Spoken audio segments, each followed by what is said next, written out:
Kepercayaan adalah fondasi terpenting dalam sebuah hubungan. Namun, bagaimana jika orang yang paling dipercaya justru menjadi penghancur kebahagiaan itu sendiri? Inilah kisah tentang persahabatan yang berubah menjadi pengkhianatan, tentang cinta yang dipenuhi kebohongan, dan tentang seorang wanita yang harus kehilangan dua orang terdekatnya demi menemukan kembali harga dirinya. Siang itu, suasana di rumah Risa terasa muram. Di hadapan secangkir teh hangat, Risa mencurahkan kegelisahannya kepada Melinda, sahabat yang selama ini dianggap seperti saudara sendiri. Ia menceritakan perubahan sikap suaminya, Erwin, yang semakin dingin, mudah marah, dan tiba-tiba menyembunyikan ponselnya di balik kata sandi. Melinda mendengarkan dengan penuh perhatian. Ia menunjukkan wajah prihatin dan memberikan berbagai penjelasan yang terdengar meyakinkan. Namun, di balik senyum dan kata-kata lembutnya, tersimpan rahasia besar yang tak pernah dibayangkan oleh Risa.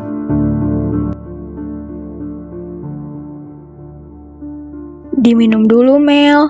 Maaf ya, belakangan ini kalau kamu kesini, suasananya jadi mendung terus. Aku beneran gak tahu lagi mau cerita ke siapa lagi selain kamu.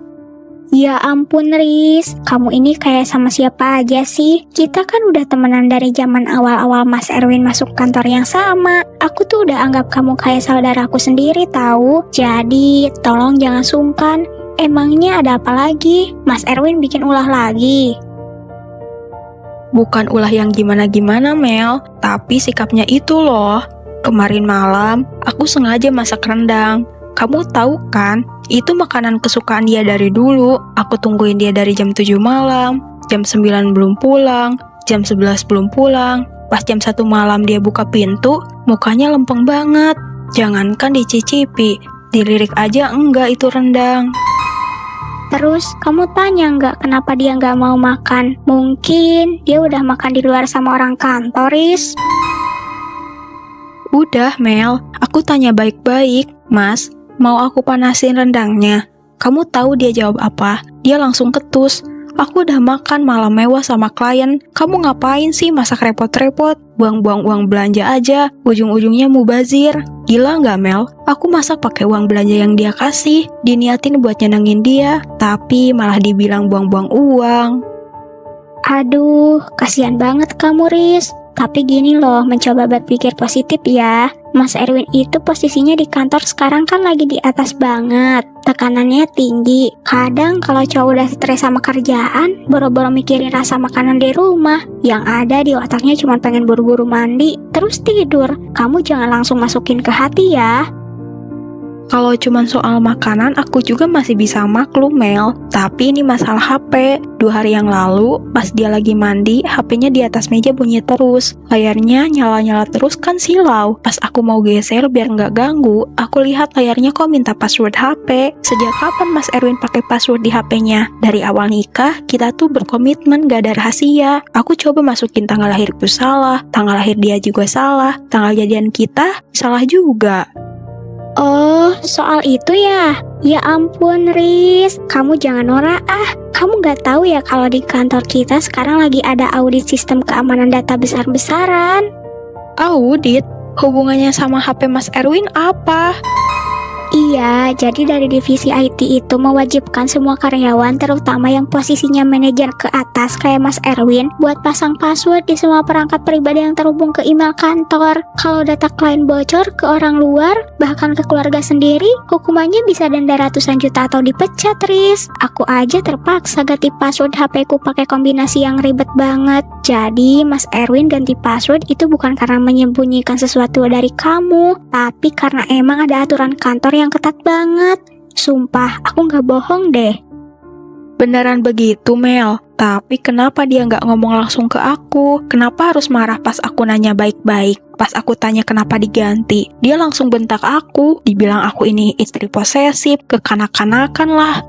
Ya namanya juga cowok, Riz. Ditanya pas lagi capek, pulang malam, rasanya kayak diinterogasi sama polisi kali. Makanya bawaannya sensitif terus. Saran aku nih ya, sebagai sahabat kamu mendingan agak longgarin dikit deh penjagaannya. Jangan terlalu dicurigai. Nanti Mas Erwin malah makin malas pulang ke rumah kalau di rumah isinya cuman kecurigaan terus. Mending kamu fokus ngerawat diri, maskeran, atau belanja. Biar kalau dia pulang, dia lihat istrinya seger, bukan cemberut kayak satpam.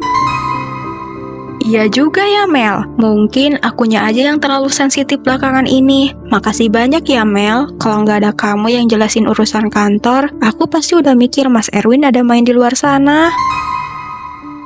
Sama-sama Risa sahabatku.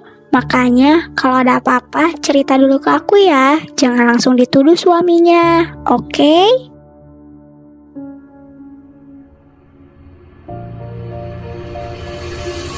Menjelang sore, tabir kebenaran perlahan terbuka. Di sebuah apartemen mewah, Erwin dan Melinda justru menikmati waktu bersama dengan penuh kemesraan. Tidak ada tekanan pekerjaan, tidak ada rapat penting, dan tidak ada audit keamanan seperti yang diceritakan kepada Risa. Alasan tentang pekerjaan hanyalah kebohongan yang sengaja diciptakan untuk menutupi hubungan terlarang mereka. Bahkan, keduanya telah menyusun rencana untuk menghabiskan akhir pekan bersama di sebuah villa di puncak dengan memanfaatkan kepercayaan Risa sebagai tameng dari perselingkuhan mereka.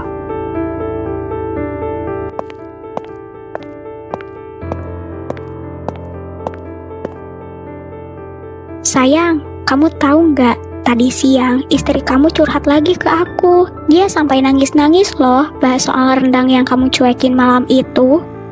Halah, biarin aja. Lagian dia aneh-aneh aja masak rendang malam-malam. Dagingnya alot, bumbunya kemanisan. Beda banget sama spaghetti buatan kamu kemarin. Aku beneran bosan di rumah, Mel. Hawanya kayak di ruang sidang. Tiap langkah dikit ditanya, bau baju diteliti. Pusing aku tuh. Ih, kamu tuh ketus banget sih jadi suami. Tapi untung ada aku, tahu nggak? Tadi dia bahas soal password HP kamu. Dia bilang dia sempat nyoba-nyoba buka HP kamu pas kamu lagi mandi. Serius kamu? Gila. Untung udah aku ganti. Kalau enggak, mampus kita. Chat kita yang semalam bisa kebaca semua sama dia. Terus, kamu bilang apa ke dia? Iya, aku pakai otak aku lah. Aku bilang ke dia kalau di kantor kita lagi ada audit IT besar-besaran dan semua manajer wajib pasang password demi keamanan data klien. Dan tebak apa? Dia percaya-percaya aja tuh. Hahaha, polos banget emang istri kamu itu. Ya ampun Mel, kamu pinter banget sih sayang, jenius. Aku tadi sempet mikir alasan apa lagi kalau dia nanya. Jurus aku paling cuman marah balik biar dia diam. Tapi alasan audit IT itu beneran penyelamat banget. Makasih ya Mel, kamu emang selalu bisa diandalkan. Gak kayak dia yang cuman bisa nuntut. Tapi Win, kita sampai kapan mau kayak gini terus? Aku juga capek tahu harus sembunyi-sembunyi gini. Aku pengennya kita bisa jalan berdua bareng tanpa harus sembunyi-sembunyi. Kapan kamu mau urus perceraian sama si Risa itu? Sabar sayang. Kamu tahu sendiri kan rumah yang sekarang kita tinggalin itu masih atas nama berdua. Cicilannya juga belum lunas. Kalau aku gugat cerai sekarang tanpa persiapan matang, asetku bisa habis dibagi dua.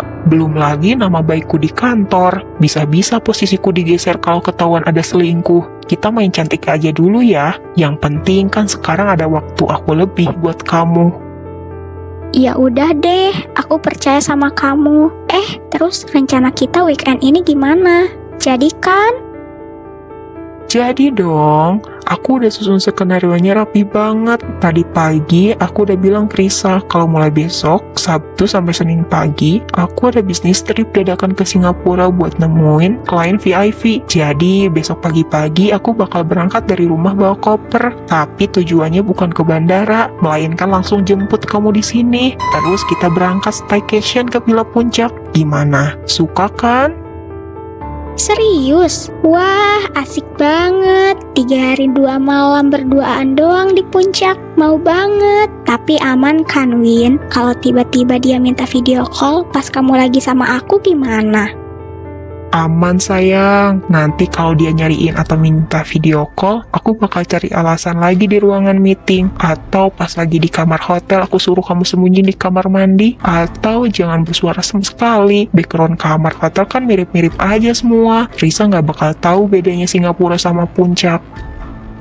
Oke deh, siap. Aku bakal siapin baju-baju paling bagus buat liburan kita besok. Kamu emang paling bisa bikin aku seneng, Win.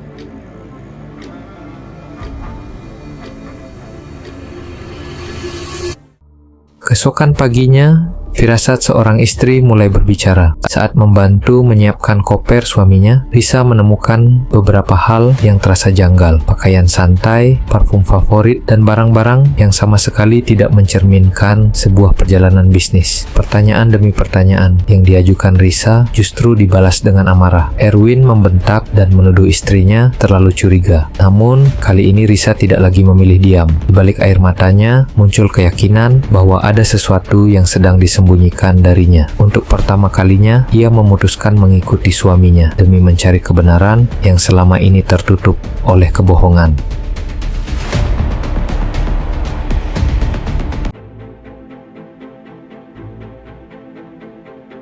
Mas, ini kemeja putihnya aku taruh paling atas ya, biar nggak lecek pas kamu buka kopernya nanti. Ngomong-ngomong, Singapura bukannya lagi musim hujan ya belakangan ini. Kok kamu nggak bawa jaket tebal sama sekali?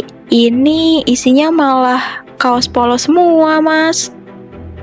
Nggak usah, aku di sana kan urusannya dari ruangan ber-AC 1 ke ruangan AC lainnya. Keluar hotel langsung masuk taksi, terus masuk ke kantor klien. Gak bakal kehujanan kok. Kaos gini justru biar ringkas, gak berat di koper. Udah, kamu jangan repot-repot, biar aku sendiri yang beresin.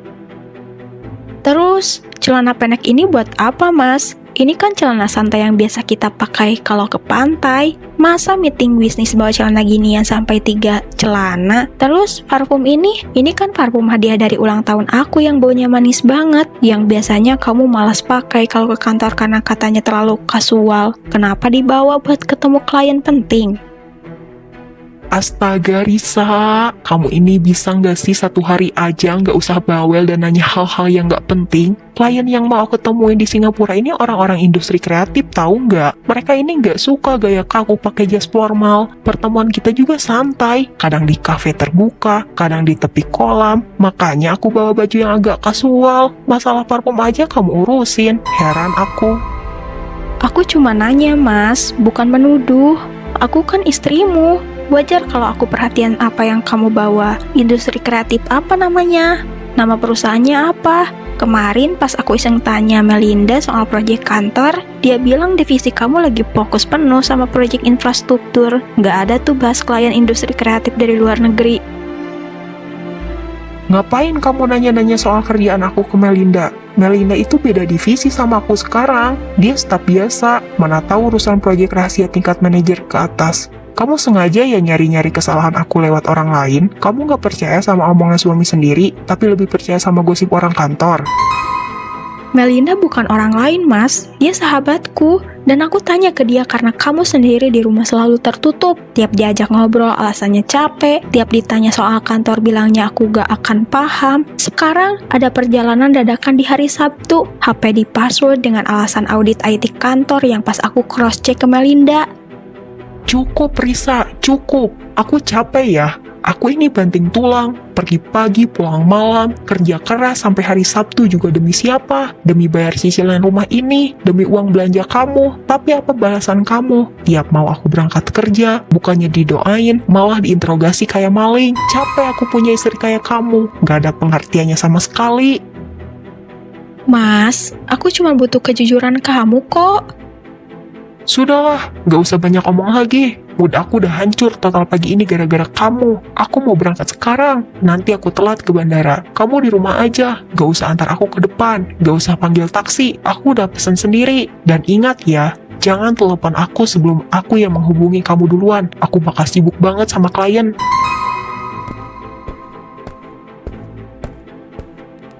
Melinda bilang gak ada proyek luar negeri, tapi dia juga yang nyuruh buat aku jangan curiga sama kamu, Mas. Ada yang gak beres di sini. Kalian berdua menyembunyikan sesuatu dariku.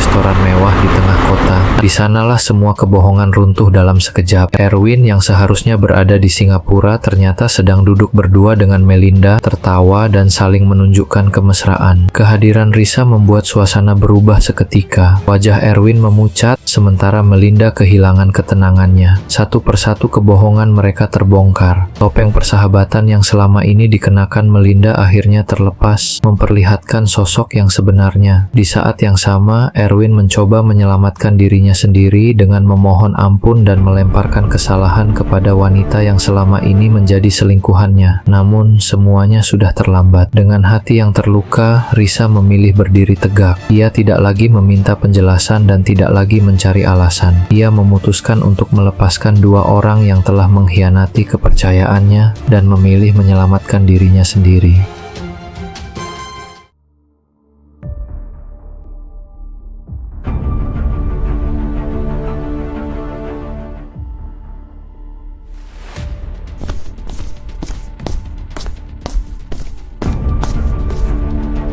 Wah, hebat banget ya maskapai penerbangannya, Mas. Katanya flight ke Singapura jam 10 pagi, tapi jam 2 siang jalurnya malah mendarat di restoran mewah tengah kota gini.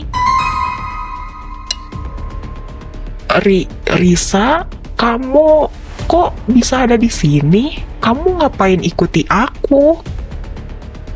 Kenapa aku bisa ada di sini? Karena aku ikutin mobil kamu dari depan komplek rumah kita, Mas. Katanya tadi pesan taksi online buat ke bandara. Kok malah di sini sih diantarinya? Dan destinasinya bukan ke bandara, tapi ke rumah perempuan ini, lalu berlanjut ke restoran ini. Mau bohong lewat skenario apa lagi, Mas? Ayo, aku mau dengar kreativitas kamu hari ini.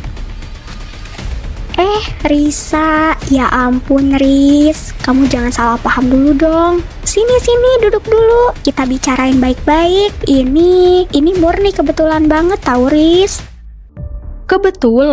Kebetulan kamu dandan secantik ini pakai baju rapi begini dari Sabtu siang. Dan kebetulan suamiku yang harusnya di Singapura malah lagi suap-suapan stik sama kamu di sini. Tolong dong carikan aku satu kamus di dunia ini yang bisa mengartikan kata kebetulan untuk situasi menjijikan kayak gini. Riz, tolong dengerin dulu. Tadi Mas Erwin itu telepon aku pas lagi di jalan. Katanya klien dari Singapura batalin janji sepihak. Terus karena dia udah terlanjur di luar dan stres, dia ngajakin aku makan siang bareng buat bahas urusan kantor yang tertunda. Sumpah Riz, kita cuma bahas kerjaan kantor kok. Ya kan Win? Jelasin dong ke istri kamu. Iya Riz, benar kata Melinda. Sumpah, kliennya batalin tiba-tiba pas aku udah di jalan tol. Daripada aku pulang ke rumah dan kita berantem lagi kayak tadi pagi, aku mutusin buat panggil Melinda sekalian bahas laporan bulanan divisi kami. Kita nggak ada apa-apa Riz, kamu jangan bikin malu di tempat umum begini, diliatin orang-orang. Bikin malu? Siapa yang bikin malu di sini, Mas? Aku yang mendatangi suamiku atau kamu yang bawa perempuan lain ke tempat umum sambil pegangan tangan mesra? Bahas laporan bulanan sambil suap-suapan? Bahas kerja kantoran sambil harus pasang password HP dan bohongin soal audit IT? Udahlah Risa, capek tahu nggak sandiwara terus depan kamu. Lagian emang iya aku sama Mas Erwin ada hubungan. Kamu coba ngaca deh jadi istri. Kamu tuh ngebosenin banget tahu nggak? Di rumah cuma bisa dasteran, bau bawang, tiap hari isinya cuma ngeluh, curiga, nanyain hal-hal sepele kayak parfum, rendang, baju. Cowok selevel Mas Erwin itu butuh partner yang bisa nyambung diajak ngobrol soal karir, yang bisa bikin dia tenang, bukan satpam rumah tangga kayak kamu. Melinda, diam kamu. Jangan memperkeruh suasana.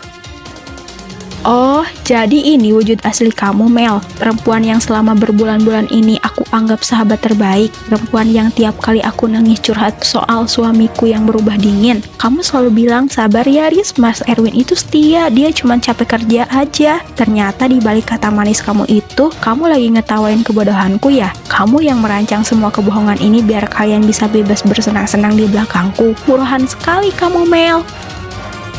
Terserah kamu mau bilang apa. Kenyataannya Mas Erwin lebih memilih habisi waktu weekend ini sama aku daripada sama kamu. Desain baju pantai di koper itu buat liburan sama aku ke puncak, bukan ke Singapura. Dia udah gak bahagia lagi sama kamu Risa. Sadar diri dong.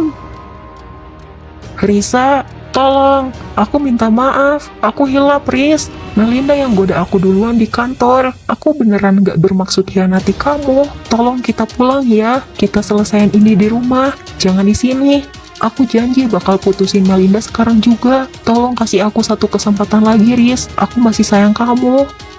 Apa kamu bilang, Win? Kamu nyalahin aku. Kamu yang tiap hari ngechat aku bilang bosan sama istri kamu. Kamu yang beliin aku tas, yang sewa rumah buat aku. Sekarang kamu bilang aku yang goda kamu. Dasar pengecut.